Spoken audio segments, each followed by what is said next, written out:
So বাংলাদেশের সবচেয়ে আলোচিত বিষয় হচ্ছে এখন মানুষ আলোচনা করছে একটা বিষয় নিয়ে যে যেহেতু মহাজন ইউনূস ঘোষণা করেছেন যে আগামী 4-5 দিনের মধ্যেই নির্বাচনের তারিখ ঘোষণা করবেন। সো আসলে কি আদৌ বাংলাদেশে কোনো নির্বাচন হবে বা নির্বাচনের তারিখ ঘোষণা করবে, এটি নিয়ে মানুষের মধ্যে জল্পনা কল্পনা হচ্ছে। আর বেশি জল্পনা কল্পনা হচ্ছে বিকজ ইউনূস এক এক সময় এক এক কথা বলছেন। সো এই জন্য মানুষের মনে প্রশ্ন যে আসলে 4-5 দিনের মধ্যে বাংলাদেশে কি ঘটনা ঘটতে যাচ্ছে। সো আসলে কি 4-5 দিনের মধ্যে কোনো ঘটনা ঘটতে যাচ্ছে? হ্যাঁ, আসলে আগামী 4-5 দিনের মধ্যে বর্তমানে রাজনৈতিক প্রেক্ষাপট বিশ্লেষণ করে মনে হচ্ছে যে আগামী 4-5 দিনের মধ্যে বাংলাদেশে কিছু ঘটতে যাচ্ছে। কেন ঘটতে যাচ্ছে? দেখেন, ইউনূস বাংলাদেশের মানুষকে কিভাবে মেটিকুলাস ডিজাইনের মাধ্যমে একের পর এক এই দেশের রাজনৈতিক দলগুলোকে এবং বাংলাদেশের জনগণকে কিভাবে ধোঁকা দিয়ে যাচ্ছে দেখেন। সো ইউনূস প্ল্যান করে সে ঘোষণা করছে যে আগামী 4-5 দিনের মধ্যে নির্বাচনের তারিখ ঘোষণা করা হবে।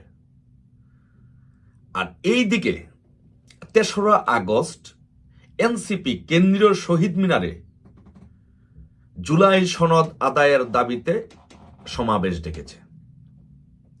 তার মানে 4-5 দিন মানে হচ্ছে 3রা আগস্ট পর্যন্ত সময়টা নেওয়া হয়েছে। তো 3রা আগস্ট যদি এনসিপি যে সমাবেশ ডেকেছে, যে কেন্দ্রীয় শহীদ মিনারে জুলাই সনদ আদায়ের দাবিতে যে সমাবেশ ডেকেছে, এই সমাবেশ গিরে কি হবে, তাদের দাবি দাওয়াগুলো কি, তারা কি করতে চায়। সো তারা এই জুলাই সনদ আদায়ের জন্য তারা যে সমাবেশ ডেকেছে, সেই সমাবেশে জুলাই সনদের মধ্যে তারা যে জিনিসটা করতে চায় যে সেটি হচ্ছে প্রথমত তাদের দাবি হচ্ছে গণপরিষদ নির্বাচন দিতে হবে। মানে তারা বর্তমান যে এক্সিস্টিং কনস্টিটিউশন আছে, সংবিধান আছে, সেই সংবিধানটা স্থগিত করতে চায়, ছুঁড়ে ফেলে দিতে চায়, নতুন সংবিধান প্রণয়ন করতে চায়। তো নতুন সংবিধান প্রণয়ন করতে হলে কি লাগবে? সংসদ লাগবে। তো সংসদ যদি হতে হয় তাহলে নির্বাচন লাগবে, কিন্তু তারা তো নির্বাচনের পথে হাঁটতে চায় না, তারা বিকল্প রাস্তায় যেতে চায়। তো বিকল্প রাস্তায় কি? তারা গণপরিষদ নির্বাচন চায়। মানে গণপরিষদ নির্বাচনের মাধ্যমে তারা নতুন সংবিধান প্রণয়ন করতে চায়। তারা সেকেন্ড রিপাবলিক ঘোষণা করতে চায় সংবিধান স্থগিত করে। এখন দেখেন, ওইদিকে ইউনূস আবার বলেছে যে 4-5 দিনের মধ্যে নির্বাচন তারিখ ঘোষণা করবে। সো দেশের মানুষের সাথে প্রতারণার ফাটটা লেভেলটা দেখেন কিরকম, এবং দেশে কি হতে যাচ্ছে এটা দেখেন। সো 4-5 দিনের মধ্যে নির্বাচনের তারিখ ঘোষণা করবে। এর মধ্যে 3 তারিখে তার যেই পালিত সংগঠন, পালিত পুত্রদরকে দিয়ে, এনসিপিকে দিয়ে শহীদ মিনারে সমাবেশ ডেকেছে। তো সেই দিন সেই সমাবেশে উপস্থিত থাকবে কারা? সেই সমাবেশে উপস্থিত থাকবে জামাত, হেফাজত, ইসলামী শাসনতন্ত্র আন্দোলন সহ ইসলামী দল সহ এনসিপি উপস্থিত থাকবে। এখন ওই সমাবেশে এনসিপি যদি জামাত, হেফাজত, ইসলামী আন্দোলন তাদেরকে নিয়ে কয়েক লক্ষ লোক নিয়ে ওইখান থেকে ঘোষণা দেয় যে গণপরিষদ নির্বাচন দিতে হবে, জুলাই সনদ ঘোষণা করতে হবে, সেকেন্ড রিপাবলিক ঘোষণা করতে হবে এবং নতুন সংবিধান প্রণয়ন করতে হবে, এর আগে কোনো নির্বাচন নয়, তখন ওই সময় ওইরকম যেমন মনে কর আওয়ামী লীগের নিষিদ্ধর দাবিতে যেমন শাহবাগে জামাত, শিবির, ইসলামী দলগুলোকে জড়ো করে মাস্টার যমুনার দিকে রওনা করা হয়েছে, একদম জনগণের চাপে, একদম ওই ইসলামপন্থীদের চাপে ইউনূস আওয়ামী লীগ নিষিদ্ধ ঘোষণা করে দিয়েছে। একইভাবে একই কায়দায় 3 তারিখে জামাত, হেফাজত, ইসলামী আন্দোলন সহ ইসলামী দলগুলোকে নিয়ে এনসিপি শহীদ মিনারে সমাবেশ করে ঘোষণা দিবে যে আজকে থেকে সংবিধান স্থগিত করতে হবে, সেকেন্ড রিপাবলিক ঘোষণা করতে হবে, গণপরিষদ নির্বাচন দিতে হবে। বাংলাদেশে কোনো সংবিধান নেই, বাংলাদেশের সংবিধান স্থগিত ঘোষণা করা হলো। কিন্তু বিএনপি তো সংবিধান পরিবর্তন চায় না, বা বিএনপি সংবিধান স্থগিত চায় না, গণপরিষদ নির্বাচন চায় না, সেকেন্ড রিপাবলিকও চায় না। এখন কি হবে? সো এখন তাহলে বিএনপিকে ইসলামিক দলগুলো এবং এনসিপির সাথে একটা মুখোমুখি অবস্থান এমনভাবে দাবি করানো হলো, এমনভাবে দাঁড় করানো হলো যে ইউনূস ঘোষণা করবে। দেখেন, ইউনূস মেটিকুলাস ডিজাইনের মাধ্যমে আপনাদের সাথে, আমাদের সাথে, দেশের জনগণের সাথে প্রতারণার লেভেলটা কতটুকু দেখেন। সো সে বলবে যে আমি 4-5 দিনের মধ্যে নির্বাচন তারিখ ঘোষণা করার জন্য প্রস্তুত ছিলাম, আমরা বলেছি 4-5 দিনের মধ্যে নির্বাচন ঘোষণা করব, কিন্তু এই দেশের জনগণ এদেশের জনগণ, জুলাই আন্দোলনের নেতৃবৃন্দ, তারা চায় না যে নির্বাচন হোক, গণপরিষদ নির্বাচন ছাড়া, সেকেন্ড রিপাবলিক ঘোষণা ছাড়া, নতুন সংবিধান প্রণয়ন ছাড়া তারা এদেশে কোনো নির্বাচন চায় না। তো জনগণের দাবি তো আমি উপেক্ষা করতে পারি না।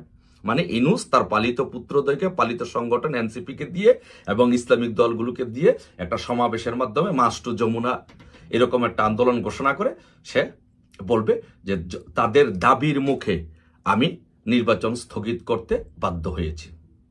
তার মানে আপনি তাকে আর দোষারোপ করতে পারছেন না। প্রতারণার লেভেলটা, মেটিকুলাস ডিজাইনের লেভেলটা আপনারা দেখেছেন তো যে কোন দিকে যাচ্ছে।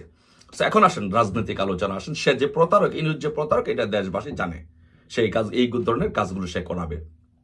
এখন ঘটনা হচ্ছে, যদি তারা জুলাই সনদ যদি বাস্তবায়ন করতে পারে এনসিপি, এবং সংবিধান যদি স্থগিত করতে পারে এবং গণপরিষদ নির্বাচনের দিকে যদি হাঁটতে পারে এবং সেকেন্ড রিপাবলিক যদি ঘোষণা করতে পারে, তাহলে বিএনপির কি অবস্থা হবে এবং ওয়াকারুজ্জামান এবং রাষ্ট্রপতির কি অবস্থা হবে।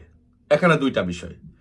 যদি এটি বাস্তবায়ন করতে পারে, তাহলে ওয়াকারুজ্জামান, জেনারেল ওয়াকারুজ্জামানের কি প্রকাশ্যে বিচার হবে আওয়ামী লীগকে নির্বাচনে সহযোগিতা করার জন্য 2024 সালে? সর্বশেষ যে নির্বাচন হয়েছে সেই নির্বাচনে ওয়াকারুজ্জামান সহযোগিতা করার জন্য তার কি প্রকাশ্যে বিচার হবে? রাষ্ট্রপতিকে প্রকাশ্যে বিচার হবে? তাহলে এই বিষয়টি রাষ্ট্রপতি এবং ওয়াকারুজ্জামানকে ভাবতে হবে। তাদেরকে প্রকাশ্যে জনসম্মুখে মব সৃষ্টি করে তাদের বিচার করা হয় কিনা এই দেশে। আর সেকেন্ড থিং হচ্ছে বিএনপির কি অবস্থা হবে যদি গণপরিষদ নির্বাচন হয়, সেকেন্ড রিপাবলিক হয় এবং নতুন সংবিধান প্রণয়ন হয়, তাহলে বিএনপির অবস্থা কি হবে? বিএনপির অবস্থা হবে, বিএনপি তখন দেয়ালে পিঠ টেকে যাবে, আন্দোলন করতে যাবে। কিন্তু বিএনপি তো তখন যদি ঘোষণা করেই ফেলে, তখন তার আন্দোলন করতে পারবে না। তখন বিএনপির নেতৃবৃন্দদেরকে গ্রেপ্তার করা হবে দেশে বিশৃঙ্খলা নৈরাজ্য সৃষ্টির জন্য। তখন বিএনপির রাস্তা কি? বিএনপির রাস্তা তিনটা না, বিএনপির রাস্তা হচ্ছে তিনটা। একটা হচ্ছে তাদের সাথে মিলেমিশে বিএনপিকে বিলীন করে দেওয়া, অথবা জেলে যাওয়া, মবের সৃষ্টি হওয়া, অথবা আওয়ামী লীগকে সাথে নিয়ে আওয়ামী লীগের নেতৃত্বে বাংলাদেশে আন্দোলন করে সেই 111-এর মতো একটি গণতান্ত্রিক সরকার প্রতিষ্ঠা করা। এই হচ্ছে বাংলাদেশের রাজনীতির নতুন আপডেট, নতুন মেরুকরণ। আসুন অপেক্ষা করি 3 তারিখ পর্যন্ত, এই 4-5 দিন দেখি বাংলাদেশের রাজনীতি কোন দিকে যাচ্ছে, বাংলাদেশে কি হচ্ছে। আপনাদের মতো আমরাও অপেক্ষা করলাম, দেখি আসুন। আর আমি মনে করি এইরকম পরিস্থিতিতে যে কোনো বাংলাদেশের পরিস্থিতিতে উদ্ভব হতে পারে। সেই জন্য আমাদের সকলকে সংগঠিত থাকতে হবে, সকলকে ঐক্যবদ্ধ থাকতে হবে। বঙ্গবন্ধুর প্রত্যেকটি সৈনিককে, আওয়ামী লীগের প্রত্যেকটি নেতাকর্মীকে ঐক্যবদ্ধ থাকতে হবে, সংগঠিত থাকতে হবে, যেন বাংলাদেশে গণতন্ত্র যেন কোনোভাবেই ধ্বংস না হয়, বাংলাদেশের স্বাধীনতা সার্বভৌমত্ব যেন বিলীন না হয়। সেই জন্য আমাদের সকলকে ঐক্যবদ্ধ থাকতে হবে।